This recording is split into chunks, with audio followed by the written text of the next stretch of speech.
खबरों का सिलसिला आगे बढ़ाएंगे। आपको बताएं कि तहरीक इंसाफ ने 14 अगस्त को इस्लामाबाद परेड ग्राउंड में जलसे का फैसला कर लिया। 13 अगस्त की रात कारकुनान यौम आज़ादी के जश्न के लिए भी जमा होंगे। इमरान खान हुकूमत को नए इंतखाबात के लिए डेडलाइन देंगे। शाह महमूद कुरैशी कहते हैं 13 अगस्त को बहुत बड़ा इज्तिमा होगा और इमरान खान खिताब करेंगे। फवाद चौधरी ने ट्विटर पर लिखा, तमाम पाकिस्तान इमरान खान के हम कदम परेड ग्राउंड इस्लामाबाद में इकट्ठा होगा और आइंदा का लाहे अमल सुनेगा।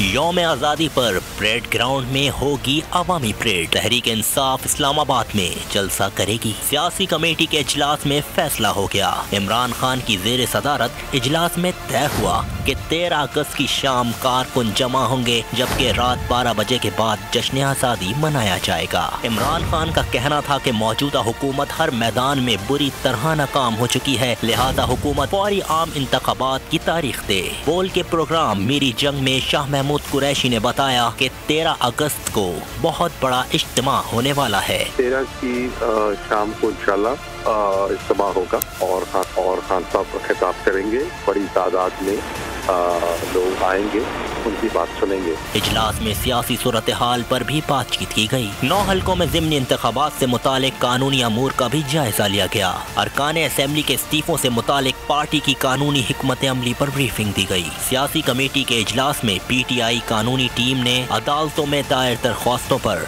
पेशरफ्त के अलावा आइंदा की हिकमत अमली के लिए मुख्तलिफ तजावीज़ पर भी गौर किया। सब्सक्राइब करें और बेल दबाएं ताकि कोई खबर रह न जाए।